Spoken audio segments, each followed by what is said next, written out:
Bismillahirrahmanirrahim.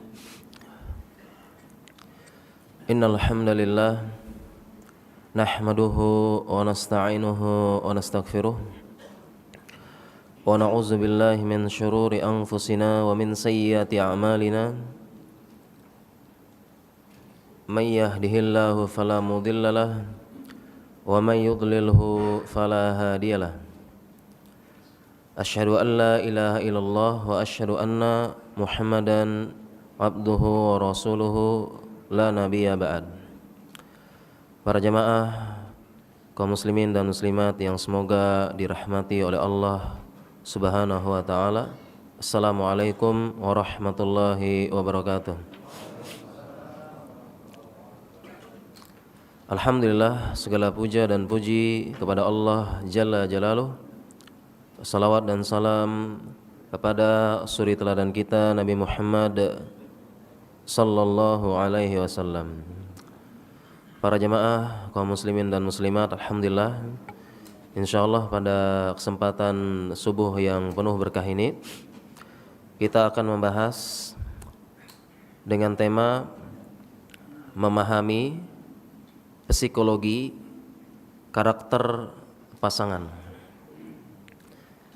Berbicara mengenai psikologi dan sifat dasar dari pasangan. Bagaimana sifat dasarnya seorang istri yang harus dipahami suami, dan bagaimana sifat dasar seorang suami yang juga harus dipahami oleh seorang istri agar saling memahami, saling mencintai, dan tercipta rumah tangga sakinah, mawaddah, warahmah, dan semoga Allah mencurahkan hal tersebut kepada rumah tangga kaum muslimin. Para jemaah yang dirahmati oleh Allah Subhanahu wa taala, berbicara tentang masalah psikologi, Islam pun membahas. Agama kita subhanallah, agama yang sempurna semuanya dan disempurnakan oleh Allah. Kita sudah hafal ayatnya, al-yawma akmaltu lakum dinakum wa atmamtu alaikum ni'mati wa raditu lakumul Islam madinah. Demikian juga ada seorang Yahudi yang pernah bertanya kepada seorang sahabat, qad 'allamakum nabiyyukum kulla syai'in hatta khira'ah.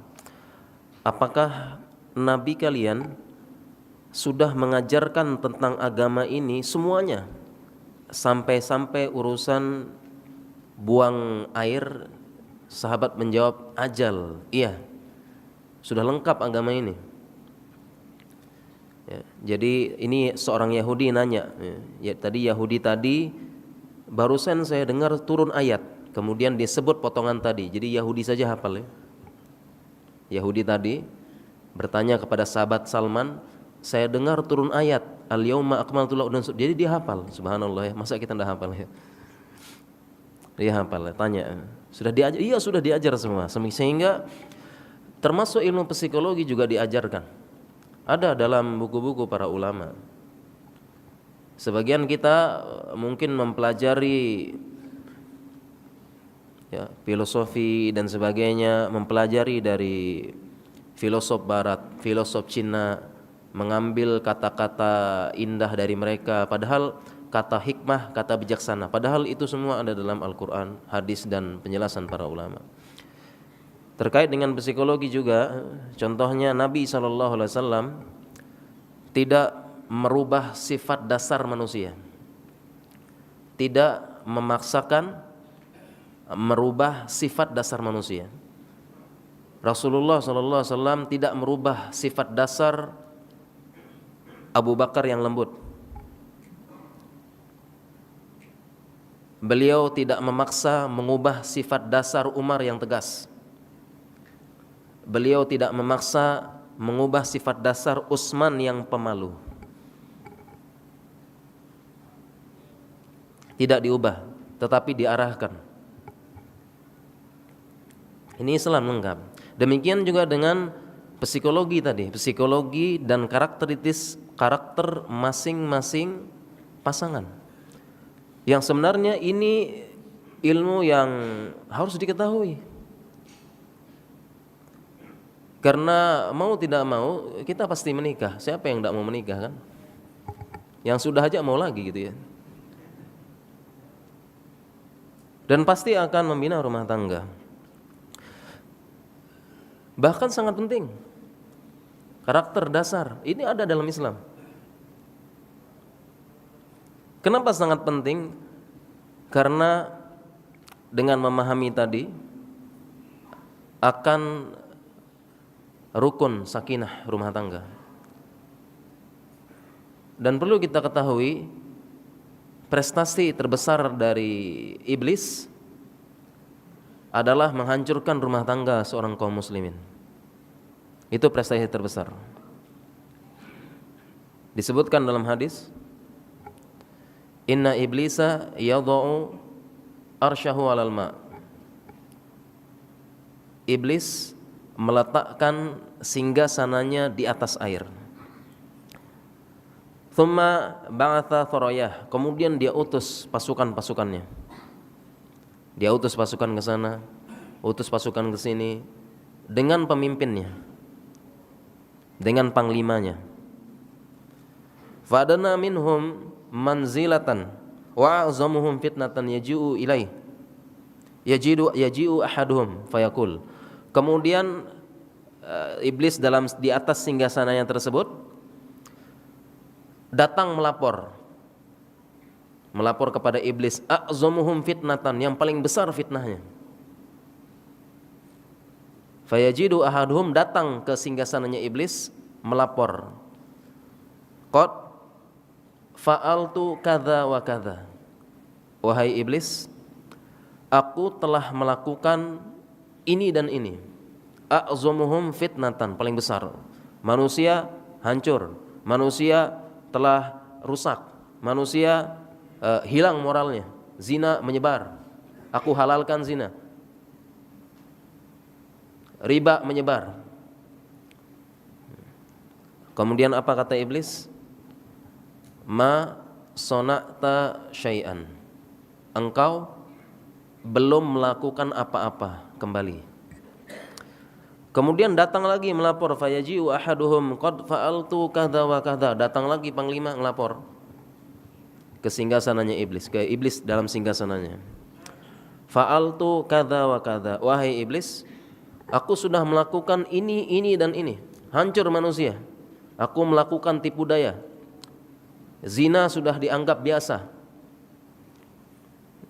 Seorang ayah ya, bahkan melepaskan dengan rela anak perempuannya dibawa oleh laki-laki di malam hari, entah diapakan. Tapi ayahnya marah lera. Aku buat tipu daya agar mereka ridho. Ayahnya malah mengatakan, tolong titip anak saya ya. Dibawa oleh laki-laki asing. Jaga bagus-bagus. Aku buat tipu daya, riba merajalela. Aku berikan dengan nama yang indah, yaitu bunga, tidak seindah namanya. Hancur manusia. Apa kata iblis? Ma sona'ta syai'an. Engkau belum melakukan apa-apa, balik. Kembali. Kemudian fayaji'u ahaduhum, datang lagi. Kemudian dia mengatakan yang ketiga, fayaqul, aku telah menggoda seorang laki-laki, ma taraktuhu hatta faraktu bainahu wa baina imraatihi. Wahai iblis, saya sudah menggoda seorang laki-laki datang dalam rumah tangga, tidaklah aku tinggalkan mereka ini kecuali dia telah menceraikan istrinya. Kemudian iblis yang sedang duduk di singgasananya, fayadunihi, iblis mendekati. Artinya iblis mendekati, ya berarti turun ya. Seolah-olah menyambut panglima besar yang baru pulang dari pertempuran yang dahsyat. Fayadunihi, dia dekati. Kemudian iblis berkata, ni'ma syaitanu anta. Sebaik-baik syaitan ya kamu ini, katanya. Sehingga prestasi terbesar dari syaitan adalah menghancurkan rumah tangga kaum muslimin. Mengapa demikian? Mengapa demikian? Beberapa penjelasan dari ulama kita, karena dari rumah tanggalah. Alasan pertama, dari rumah tanggalah terbentuk suatu masyarakat. Elemen paling terkecilnya. Kalau sudah hancur rumah tangga hancur satu negara. Alasan yang kedua, ketika iblis berhasil menghancurkan satu rumah tangga tidak turun dalamnya ketenangan, tidak ada waqar. Dalam rumah tangga tidak ada kasih sayang, rahmat, adanya teriakan, caci maki, bantingan pintu, lemparan piring. Itu suasana rumah tangga. Alasan kedua adalah ketika hancur, maka iblis itu ibarat sekali dayung 2-3 pulau terlampaui. Kalau rumah tangga hancur, kira-kira korbannya siapa? Siapa korbannya? Siapa? Anak-anak. Bagaimana bisa dihasilkan para hafiz dan hafizah? Bagaimana bisa dihasilkan para ulama? Bagaimana bisa dihasilkan para pejuang, calon syahid, para mujahid? Kalau anak-anak tersebut setiap hari melihat orang tuanya saling bergantian menyebut kebun binatang, gantian saling caci maki, bagaimana bisa menghasilkan mujahid, hafiz, ulama, pejuang Islam, ilmuwan Islam? Bagaimana bisa? Itu alasannya kenapa. Oleh karena itu salah satu dalam kitab-kitab ulama dituliskan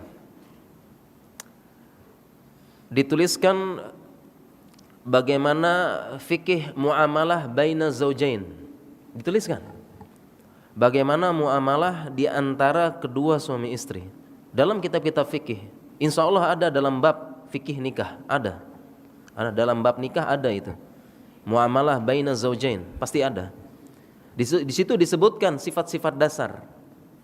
Bagaimana sifat dasar suami harus paham istri, karakternya istri, dasar suami istri harus paham demi kelangsungan rumah tangga yang baik. Itu ada di dalam kitab nikah. Hanya saja kita ini Pak, termasuk saya, kalau mau nikah baca kitab nikahnya hanya bab malam pertama saja kan. Ya, itu aja yang kita baca. Itu pun murojaah berulang-ulang, subhanallah. Semua dibaca. Dari talak, rujuk, apa dan sebagainya, termasuk ini. Para jamaah sekalian rahmati Allah Subhanahu wa taala, kita mulai dari bagaimana sih karakter dasar yang disebutkan dalam ulama dan tercantum dalam berbagai macam hadis. Kita mulai dari karakteristik dasar istri. Mau yang mana yang duluan, suami atau istri dibahas? Sepertinya istri duluan ya, karena wanita harus dipahami. Ya, harus dipahami. Jadi memang katanya sulit memahami wanita ya. Jadi kalau kita buka kamus itu sangat sulit mencari arti kata terserah, itu sulit ya. Terserah, waduh ini kamusnya artinya apa ya? Ya buka dulu. Ya, terserah ya. Mau makan kemana? Terserah, subhanallah. Ya.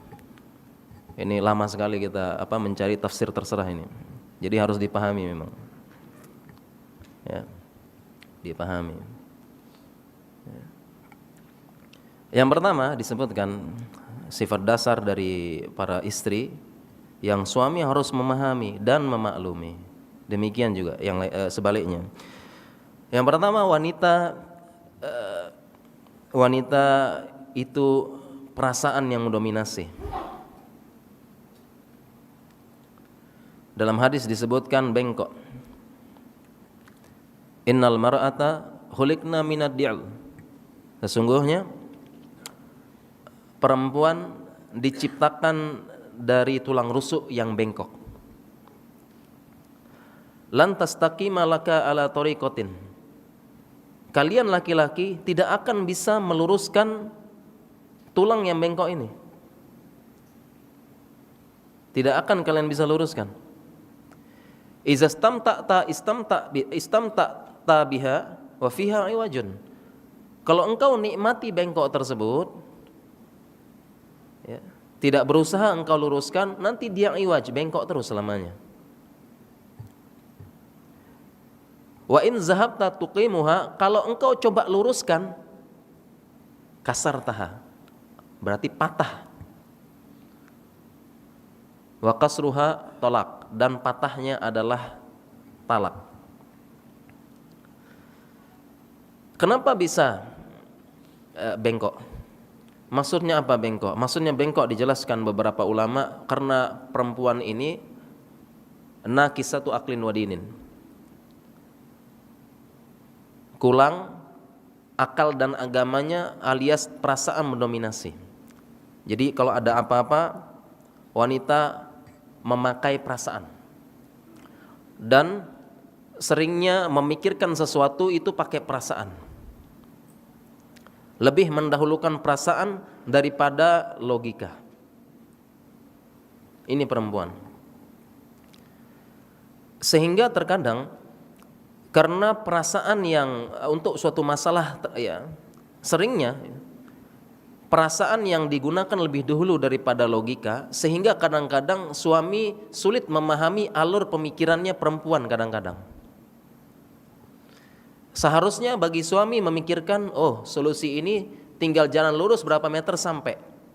Tapi kalau bagi perempuan dia akan muter dulu, muter ke kanan, ke kiri, Kalibata, terus Kemang, Pasar Baru, baru sampai. Nah suami harus paham seperti ini. Jangan langsung dimarahi, pelan-pelan. Oleh karena itu lanjutan hadisnya, kalau engkau nikmati, dia bengkok terus. Artinya apa? Perlu dididik. Perempuan perlu dididik. Didik agama maksudnya. Karena kalau masalah urusan dunia lebih banyak perempuan lebih pintar. Bahkan kalau di sekolah, di kampus, di mana kadang-kadang perempuan lebih rajin, catatannya lengkap, rapi dan sebagainya. Nanti kita yang cowok tinggal fotokopi kan. Males. Yang perempuan rajin. Tapi masalah agama harus kita didik. Didik. Ya, apalagi sifat dasar perempuan mudah silau dengan dunia. Sifat dasar perempuan dia mudah silau dengan dunia. Mudah silau dengan dunia dia. Itu sifat dasar perempuan. Dalilnya adalah hadis akhir zaman, Dajjal paling banyak diikuti oleh wanita dan anak-anak. Wanita silau dengan dunia, anak-anak silau dengan permainan yang dibawa Dajjal. Jadi sering harus laki-laki harus coba. Kalau engkau nikmati saja, biarkan terus. Nah, dia bengkok. Tetapi kalau engkau langsung main kasar, ini kok bengkok nih ya, pas luruskan, bagaimana? Patah. Oleh karena itu, cara meluruskan perempuan tidak bisa langsung dimarahi di tempat.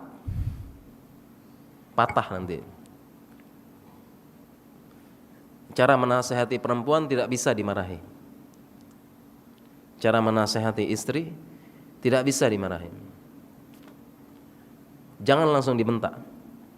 Di tempat apalagi main fisik ditempeleng, tidak boleh lagi. Ya. Bagaimana cara menasehati? Cara menasehati adalah dengan dalam keadaan yang baik. Dalam keadaan yang sudah tenang. Jangan dalam keadaan dia sedang marah ya, sedang emosi, kemudian kita nasihati, kita marahi, tidak bisa. Dia langsung patah. Dan itu tidak efektif. Ditunggu saat-saat yang baik, saat-saat yang setelah habis transfer misalnya. Habis transfer nasihati. Insyaallah. Malam sebelum tidur ya. Setelah memberikan nafkah atau bagaimana ya. Saat-saat yang baik kita nasihati dengan bahasa yang baik. Ini lebih efektif daripada sedang perempuan sedang marah ya, dirundung emosi. Kemudian kita balik marah, selesai, dua-duanya patah. Jadi harus tidak boleh dipatahkan tadi ya. Kalau kita coba patahkan, kita coba luruskan langsung, bengkok banget nih. Langsung kita luruskan, patah. Dan demikian perempuan harus butuh waktu yang tenang, yang baik untuk dinasihati, suasana yang baik. Jangan perempuan sedang marah, kemudian sedang emosi sama kita, main perasaan, marah, kemudian kita pun juga sama, kita langsung luruskan. Kita marahkan, apalagi langsung kita bacakan hadis depan dia. Ya, perempuan lagi marah, lagi keluar bengkoknya, ya, keluar begininya, kita baru pulang kerja capek. Perempuan keluar bengkoknya kadang-kadang kan, sedang marah, kemudian kita langsung luruskan di tempat dengan marah lagi, kemudian bacakan hadis tentang harus taat pada suami. Lau kuntu amiran ahadan li ahadin la amartul mar'atan tasjuda li zawjiyah. Kamu marah-marah sujud sama suami. Enggak bisa. Jadi ini sifat dasar yang pertama. Untuk perempuan kita harus pahami memang. Kemudian selanjutnya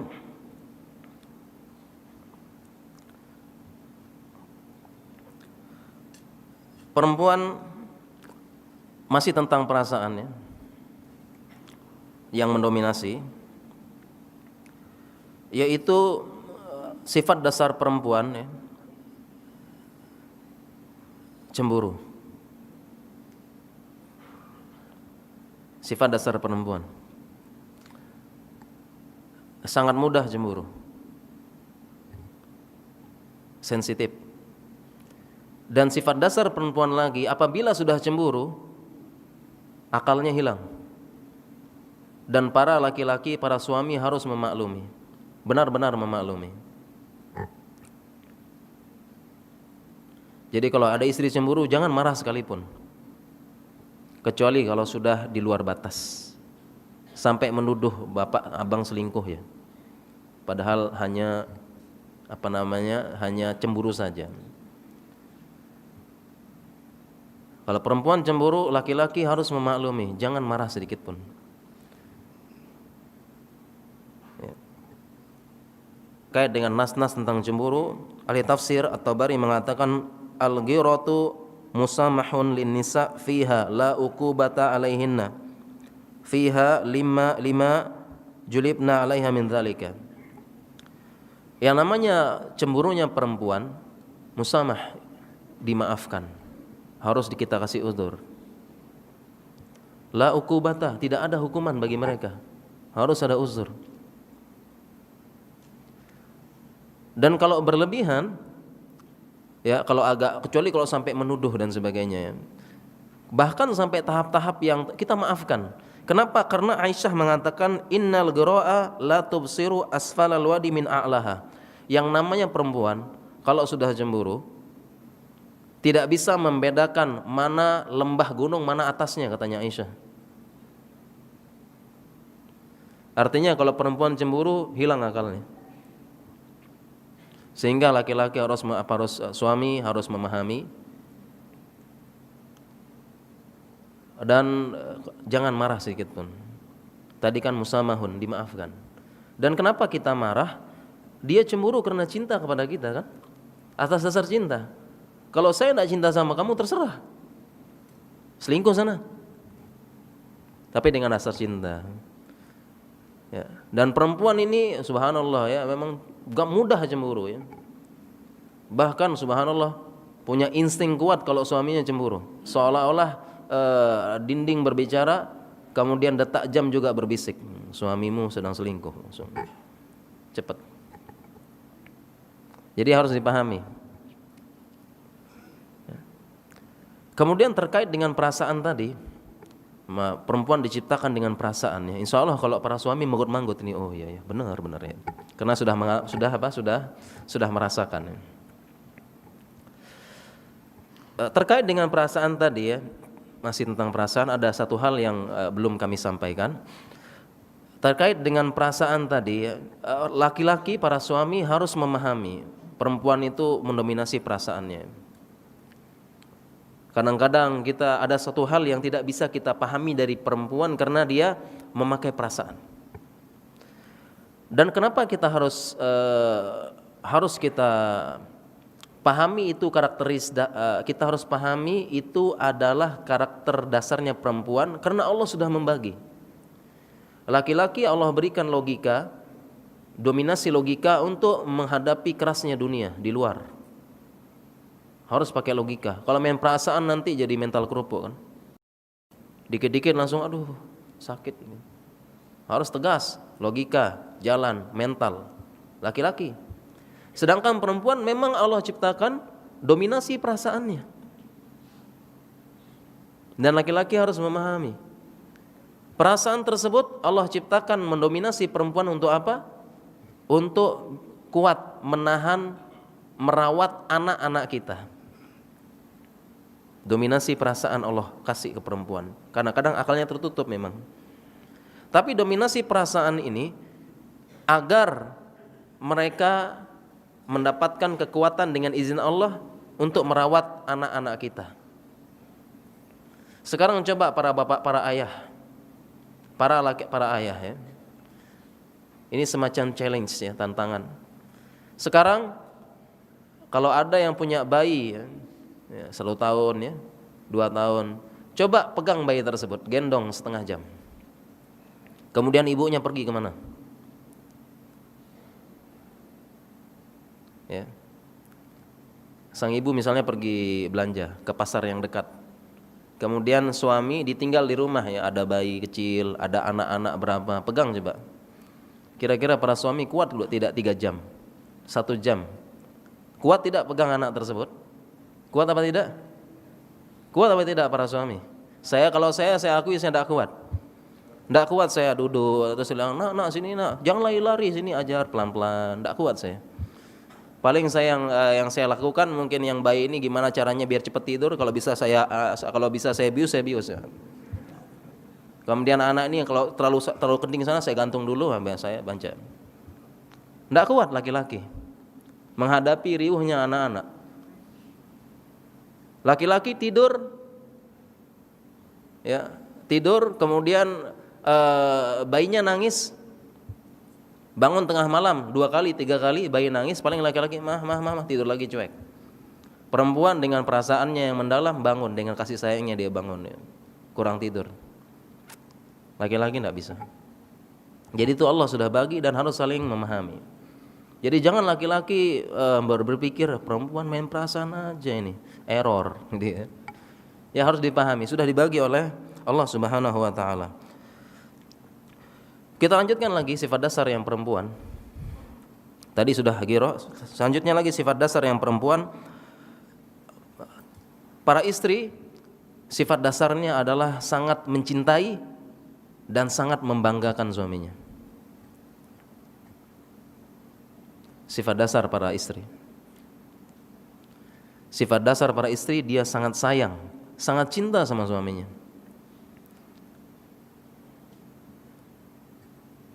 Sangat cinta pada suaminya. Itu sifat dasar perempuan yang perlu diketahui laki-laki.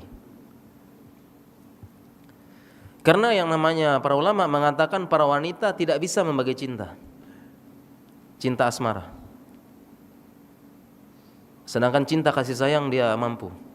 Kalau cinta asmara, perempuan tidak bisa membagi. Laki-laki mampu membagi sampai 4.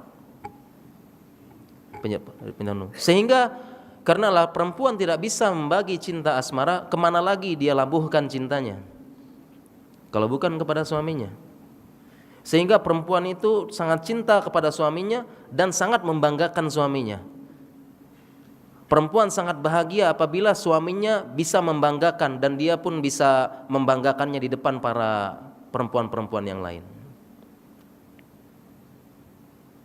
Itu sifat dasar perempuan. Dan tidak jarang perempuan, ya, perempuan itu dia membangga-banggakan suaminya di depan orang lain. Dan sangat ingin menunjukkan kalau suaminya sangat sayang pada dia. Itu perempuan, ya. Itu perempuan sangat sayang dengan suaminya. Sebenarnya saya ingin menjelaskan beberapa dalil-dalil yang mendukung, tapi karena kita sampai syuruk kita sebutkan poin-poinnya saja ya. Itu sifat dasar perempuan, ya. Dia sangat sayang pada suaminya. Kemana lagi dia melabuhkan cinta asmaranya kalau bukan pada suaminya? Dia sangat sayang, ya. Oleh karena itu yang perlu dipahami oleh para suami, ketika perempuan sedang mendominasi marahnya, sedang marah-marah, sedang ini, dan perempuan demikian ya, kalau sedang marah perasaan, sehingga sekali berucap bahasa orang Jawa nyelekit, Itu bahasanya. Apalagi di hadis yang lain soal perempuan mudah melupakan kebaikan suaminya. Iza ahsanta ilaihinna dahr summa ra'at minka syai'an qalat ma ra'aitu minka khairun qattun. Kalau perempuan, kalau kalian para suami berbuat kebaikan setahun penuh kepada istrinya, sudah baik setahun penuh. Kemudian summa ra'at minka syai'an, kemudian istri melihat kepada engkau sedikit saja, syai'an ini sedikit banget, keburukan, maka qalat, perempuan tersebut mengatakan, istri tersebut mengatakan, ma ra'aitu minka khairun qattun, wahai suamiku, saya tidak pernah melihat kebaikan sedikit pun pada engkau. Itu sifat dasar perempuan. Siapa yang mengatakan? Nabi, bukan saya. Mohon maaf mungkin para ibu-ibu ya. Itu sifat dasar. Dan kadang-kadang dibawa dengan emosi, keluarlah kadang-kadang ya, kalau perempuan, kalau istri marah pada suaminya, abang tidak pernah sayang sama saya, abang tidak pernah cinta sama saya, abang tidak pernah kasih waktu sama saya, abang tidak pernah itu. Abang tidak pernah pokoknya sayang sama saya. Subhanallah, gimana tidak sayang, anak kita udah 10 nih. Jadi semua lagi. Nah, sehingga ini yang perlu dipahami suami. Ketika para istri demikian ya, emosi, kemudian tiba-tiba lupa sejenak ya, sedang ngambek sama suaminya, lupa kebaikan-kebaikan yang lain. Nah, keluar kata-kata tersebut, bagi suami tidak usah masukin di hati. Tidak usah masukkan hati. Karena memang begitu perempuan. Apa kata Nabi? Tidak pernah saya lihat kebaikan sedikit pun. Sakit tidak hatinya suami didengar seperti itu? Sakit. Tapi memang begitu. Tidak usah dimasukkan di hati. Ya, hadis saja lebih tidak pernah melihat kebaikan ya, sudah setahun tidak pernah lihat kebaikan. Itu hadisnya. Sakit enggak? Sakit. Tetapi Nabi yang nyebutin itu tetap sayang dengan istrinya. Dimaafkan. Dan ada hadis-hadis lain yang beliau memaafkan istrinya. Bahkan subhanallah sampai turun ayat Al-Qur'an. Karena lagi sedang keluar bengkok istri-istrinya Nabi kan. Ada. Tapi Nabi sabar. Sehingga ketika keluar seperti itu, keluar ya kata-kata, mohon maaf ya, kata-kata nyelekit, kata-kata perempuan tadi, abang tidak pernah sayang, abang begini, abang, itu bagi laki-laki tidak usah dimasukkan dalam hati. Karena sesungguhnya istri Anda itu sangat sayang kepada Anda, cinta ya. Sedang keluar bengkoknya saja. Apa yang dilakukan ketika istri marah-marah seperti itu? Yang dilakukan adalah kita dengarkan saja. Kalau bisa dipeluk saja, dipeluk, dengarkan saja, iyakan sajalah. Iya dek, iya dek, maafin abang dek, iya dek, maafin abang dek, itu aja lah. Dia iyakan terus, iya dek, iya dek. Sampai mana tadi dek? Oh iya dek, iya. Gitu. Jadi nggak usah masukin hati ya, nggak usah dimasukin hati. Ini contohnya Nabi SAW. Beliau bilang hadis tersebut, beliau pun subhanallah sama istrinya tidak dimasukin hati. Berapa kali Aisyah cemburu, Aisyah kemudian membuat Nabi seorang istri lah. Jadi ketika marah dipeluk aja, dipeluk, didengarkan, iya dengar. Nanti ketika setelah tenang baru dinasihati dengan yang baik. Jangan ketika marah-marah tersebut kita sebutkan hadis-hadis ya, perempuan harus hormat suami, perempuan sujud suami, tidak bisa ya. Aisyah saja sedang cemburu hilang hadisnya. Sedang marah hadisnya hilang, padahal hafalan dia hadis dia adalah 5 terbanyak. Lupa hadis-hadisnya tentang sabar, tentang apa, lupa. Kemudian selanjutnya yang perlu dipahami oleh para karakteristik dasar istri. Salah satu karakteristik dasar dari istri adalah istri sangat gengsi minta maaf pada suaminya. Saya ulangi, istri sangat sulit dan gengsi minta maaf pada suaminya. Dari mana ada? Apa dalilnya Ustaz? Dalilnya adalah hadis Nabi SAW, ala ukhbirukum binisaikumul jannah. Maukah aku beritahukan kepada engkau sifat perempuan kalian di surga? Sifat perempuan surga, Nabi.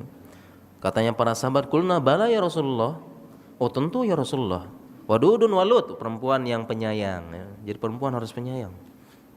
Penyayang ya, wadudul walud, dan punya banyak anak. Idza ghadibat au usiya ilaiha au ghadiba zaujuha, kalau suaminya sedang marah, suaminya benar-benar sedang marah, ya, dan ini salah satu perlu dipahami oleh para istri. Suami itu ya dalam urusan rumah tangga, kalau untuk masalah-masalah sepele itu mbak mau marah, udahlah santai aja, enggak mau marah. Tetapi kalau suami sudah marah, itu berarti ada sesuatu yang besar, karena suami pakai logika. Jadi istri harus paham, kalau suami sudah marah itu berarti ada sesuatu yang besar. Kalau hal-hal kecil suami buat apa marah ya, ada yang lebih penting kan suami. Itu suami. Untuk masalah-masalah sepele enggak usah, cuek aja lah. Kadang-kadang istri bang itu tetangga sebelah begini, biarin aja lah, nanti dia kapok sendiri gitu. Kan gitu suami kan. Kalau istri kan harus balas gitu. Nah, tapi kalau istri, apabila suami sudah marah, berarti ini ada yang masalah besar. Sehingga idza ghadiba zaujuha, kalau suaminya sedang marah, maka sifat perempuan penduduk surga, dia akan mengatakan qalat hadhihi yadi fi yadika la aktahilu bi ghadmin hatta tarda.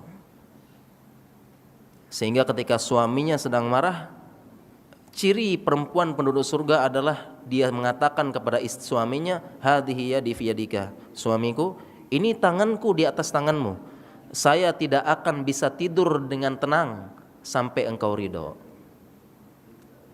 Ini ciri sifat perempuan. Jadi ketika suaminya sudah marah, ini berarti ada hal yang besar. Maka istri pun dia paham, datang ke suaminya, saya tidak akan bisa tidur sampai engkau ridho suamiku. Kenapa salah satu sifat perempuan surga ini minta maaf sama suaminya? Kenapa? Janjinya surga. Kenapa? Karena tadi perempuan sifat dasarnya gengsi dan sulit minta maaf pada suaminya. Sehingga dia melawan sifat dasar yang ini, balasannya cukup tinggi, surga.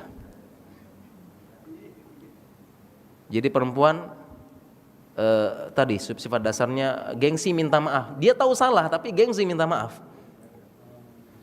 Benar tidak ya Bapak-bapak ya? Makanya ada istilah kan, kalau istri salah, kalau suami salah, suami minta maaf. Kalau istri salah, suami marah, istri ngambek, suami juga minta maaf. Gitu. Ya. Ya, kita lanjut. Mungkin kita masuk sifat suami ya, karena sebentar lagi syuruk, mungkin 5 menit lagi ya. Nggak apa-apa, suami cuma 5 menit aja. Suami tidak perlu dipahami. Ya, 5 menit lagi syuruk. Sifat dasar suami. Sifat dasar suami yang pertama adalah suami itu sangat ingin dihormati oleh istrinya. Suami sangat ingin dihormati oleh istrinya dan anggota keluarganya, dihormati. Sehingga kalau perempuan ingin dimengerti, disayangi, laki-laki ingin dihormati. Laki-laki dihormati. Ini sifat dasar laki-laki, dia harus punya kehormatan, bahkan kekuasaan di rumah tangganya. Dari mana dalilnya? Dari dalil-dalil hadis. Contohnya, misalnya Aisyah ingin ke rumah kedua orang tuanya, ingin ke rumahnya Abu Bakar. Aisyah pun minta izin kepada Rasulullah SAW. Atazanuli an atiya abawaiha, apakah engkau mengizinkan aku untuk datang kepada kedua orang tuaku berkunjung? Ya, padahal secara pikiran, ya, secara pikiran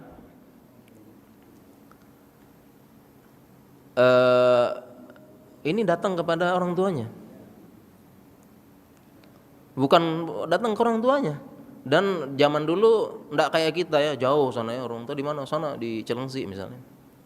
Dekat Madinah saat itu masih kota kecil. Bukan safar yang jauh.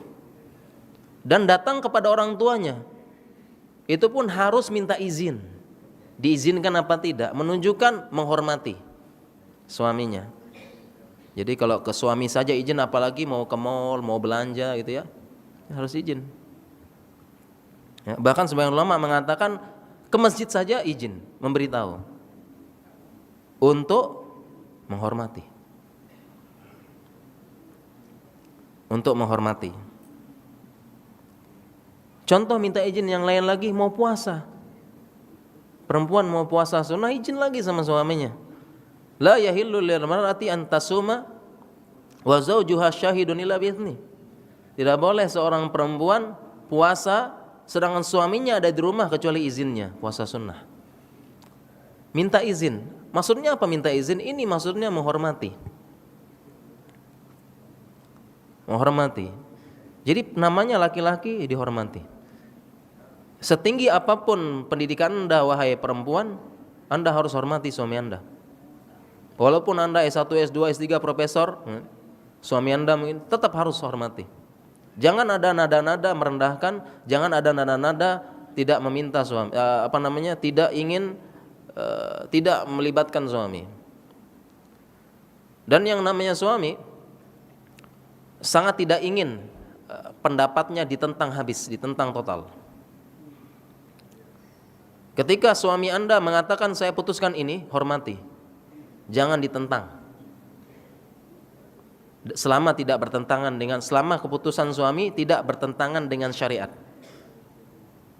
Suami tidak ingin. Oleh karena itu salah satu cara mengajukan ya misalnya pengen memperbaiki suami, salah satu caranya jangan langsung ditentang.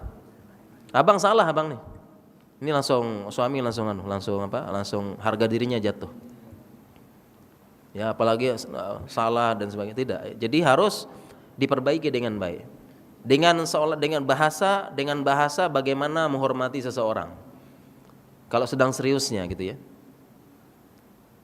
Contohnya bagaimana misalnya cara kita bagaimana menghadapi bos. Begitu. Kalau suami sedang serius. Cara menghadapi bos. Dulu karena pernah kuliah ya, para akhwat mungkin pernah kuliah, pernah sekolah. Cara ngomong sama gurunya.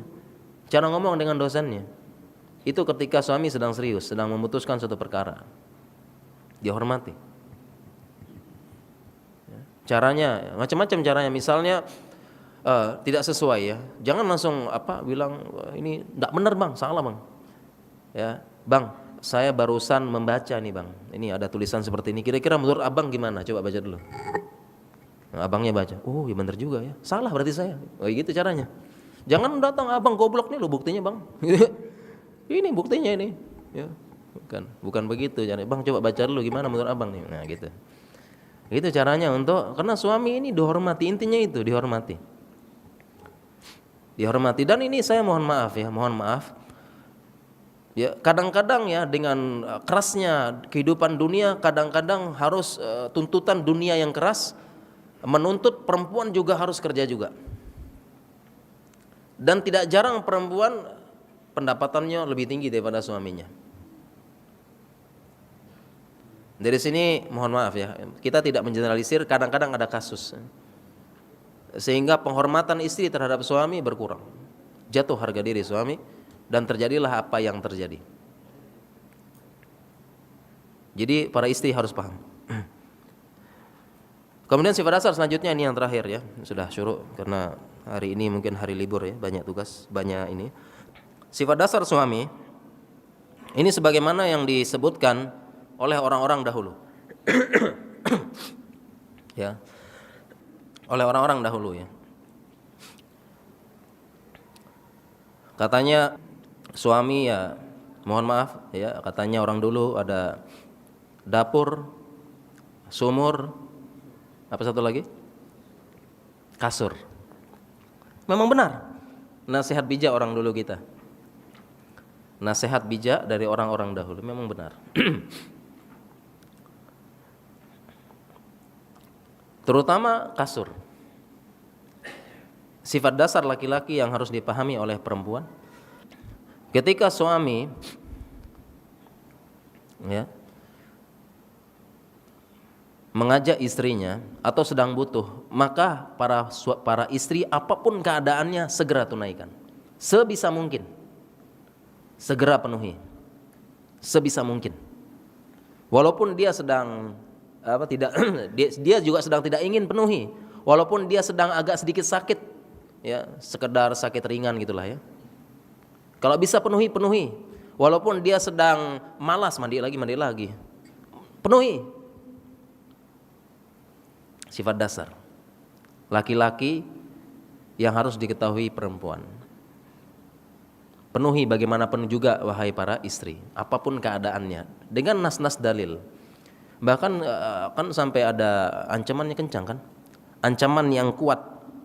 Iza da'a ar-rajulu imra'atahu ila firashihi thumma abad an taji'a la'anathul malaikatu hatta tusbiha. Laki-laki panggil istrinya, istri menolak, dilaknat oleh malaikat semalaman. Dan laknat tidak main-main, dijauhkan dari rahmat Allah.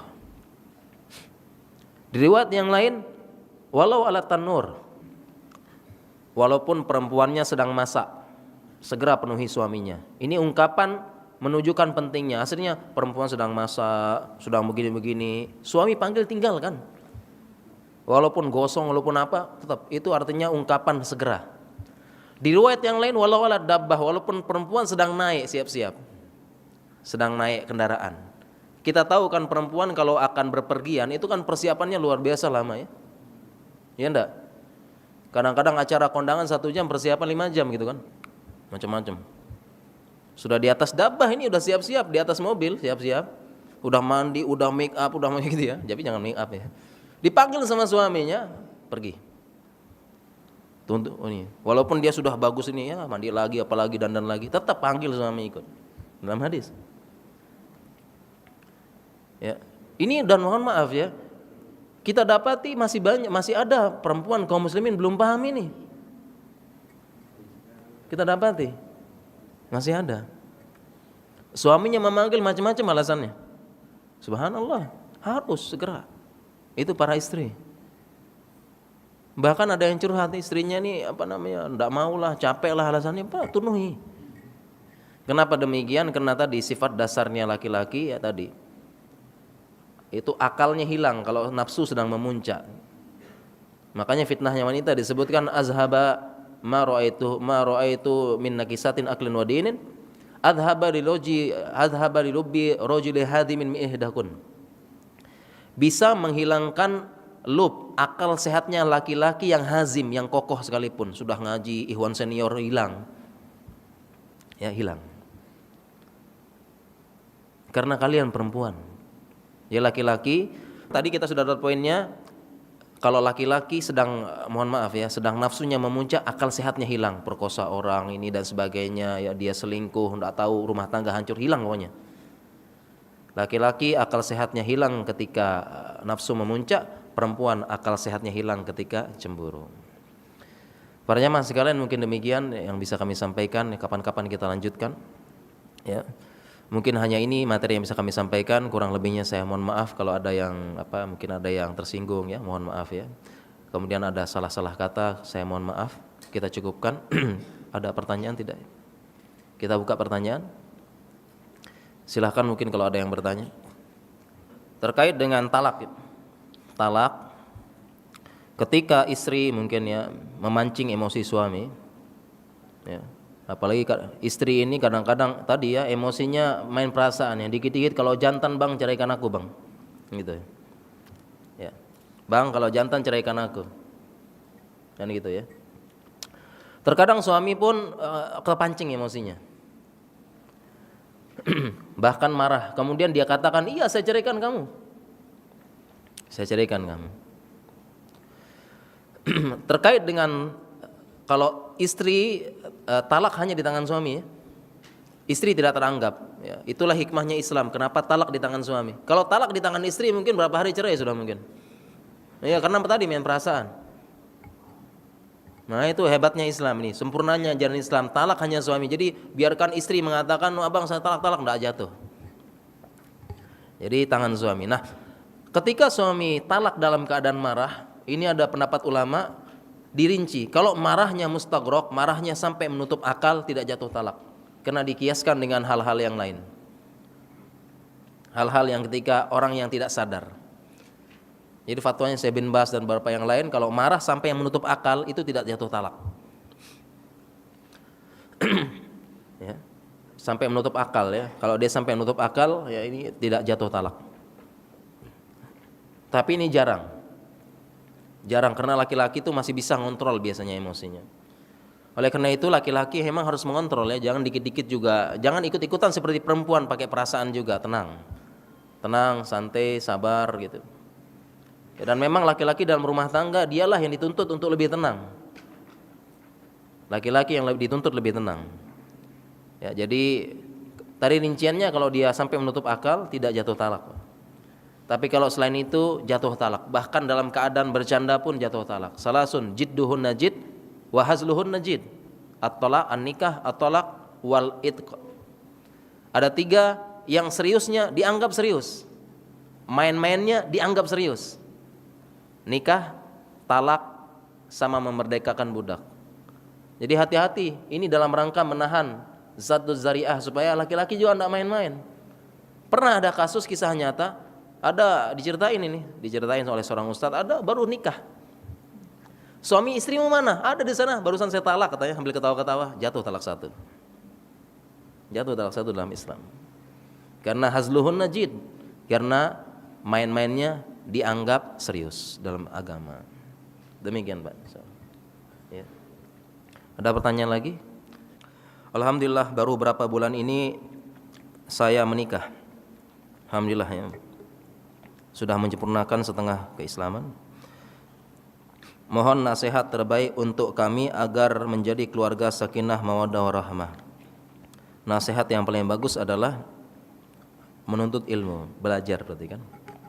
Belajar bagaimana Islam mengajarkan sakinah mawaddah warahmah. Ya, dibuka kitab nikahnya.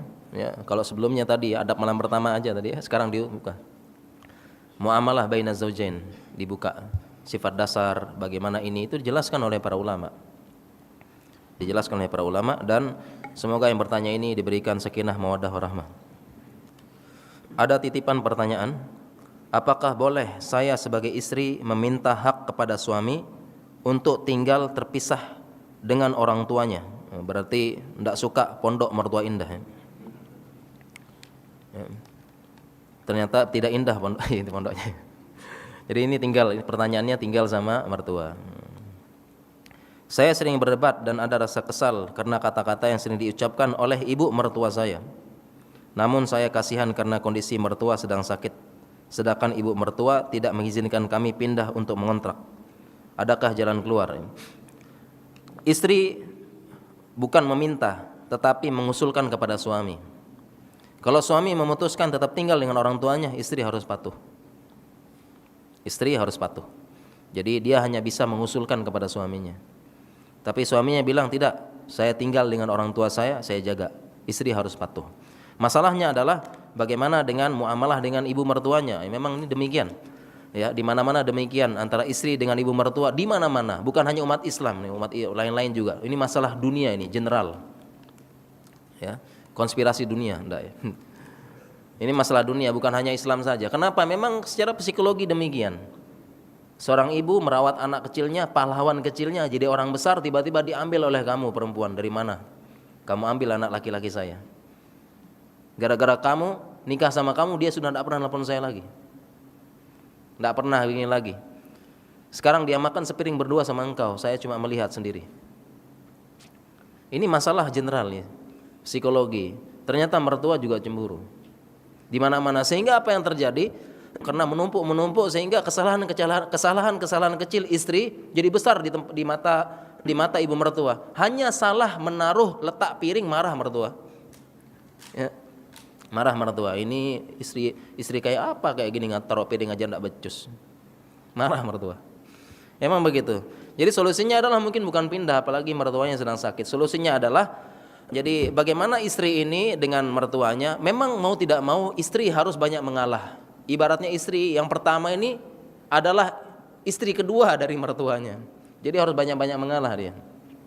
Harus banyak-banyak mengalah, harus banyak-banyak ini, dan cari muka kepada istri mertuanya, sering memberikan hadiah, sering apa.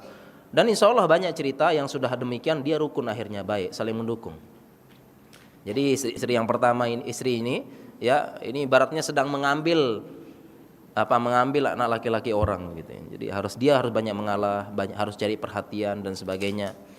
Dan suami pun harus menguatkan ya, harus menguatkan istrinya, sabar deh ya gitu dan sebagainya. Mungkin demikian ya. Jadi dia tidak punya berhak minta suaminya, hanya boleh mengusulkan dan keputusan di tangan suami. Saya sudah ingin menikah dengan seorang ikhwan yang awalnya saya pikir dia bermanhaj Ahlussunnah wal Jamaah. Tapi ketika saya sudah merencanakan tanggal pernikahan, dia pun sudah menghitbah saya. Saya baru tahu ternyata belum ya, tidak bermanhaj Ahlussunnah wal Jamaah ya, mungkin Syiah mungkin ya. Mohon maaf Pak ya, kalau Syiah itu ya enggak boleh memang. Saya rasa saya ingin batalkan, tapi bagaimana dengan keluarga saya dan keluarga dia? Di satu sisi saya tidak mungkin menikah dengan yang manhajnya ya Syiah dan sebagainya, enggak mungkin ya. Jangan Pak. Di posisi ini saya sikap apa yang harus saya lakukan? Jawabannya adalah, kalau memang manhaj ini penting ya, kalau tiba-tiba ternyata calonnya ketahuan Syiah, wah bahaya ini. Penting. Bagaimanapun juga ini masalah yang penting. Bagaimana dia manhaj, maksudnya metodologi beragama, harus sesuai dengan Rasulullah, sahabat dan pemahaman para salafus soleh. Jadi harus ya, kalau memang Syiah nanti bahaya kan, mau dibawa kemana rumah tangga kita ini nanti ya, kita hajinya ke ini, nanti hajinya ke Karbala, bahaya kan. Ini hilaf ulama, hilaf di rumah tangga pecah.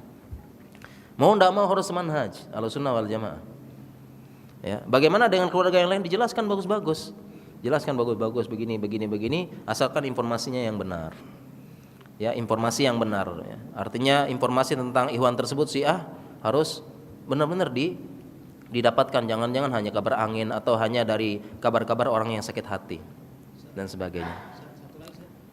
Oh iya, silakan. Bismillahirrahmanirrahim. Assalamualaikum warahmatullahi wabarakatuh.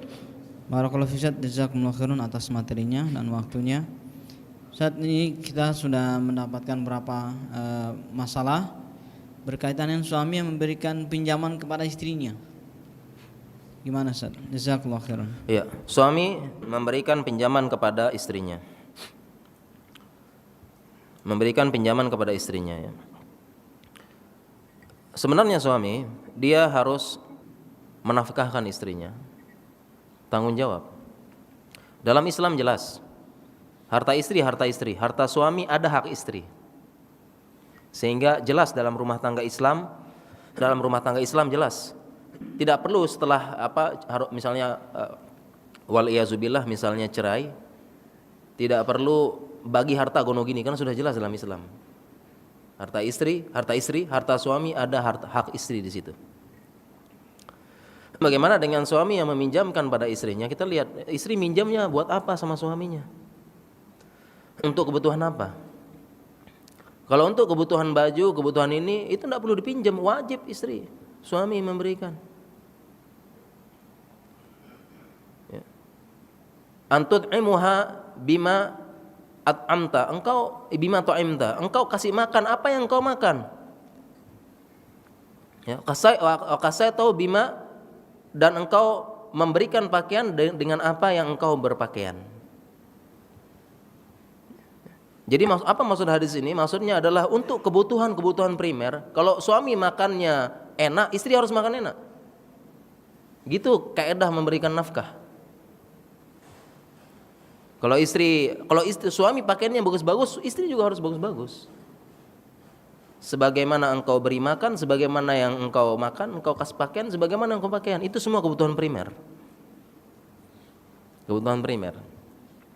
Sehingga kalau istri pinjam ke suami, untuk apa dia pinjam? Kalau untuk kebutuhan primer itu usah dipinjam. Suaminya dosa kalau tidak ngasih. Wajib. Suami berdosa. Ya, jadi sebenarnya istri tidak usah minjam, dan suami harus peka lah. Ini tanggung jawab dia, ditanya dunia akhirat. Kebutuhan pokok. Bahkan dia nikahi anak perempuan tersebut karena ba'ah, kemampuan memberikan nafkah. Ya masyaallah, sabab man istata'a minkumul ba'ah. Ya. pendapat terkuat mengenai tafsir ba'ah adalah kemampuan memberikan nafkah. Karena tafsir yang lainnya adalah kemampuan berjima. Tetapi ini tidak tepat. Kenapa? Seruannya adalah syabab, pemuda. Pemuda pasti punya kemampuan jima. Pasti, bahkan membara.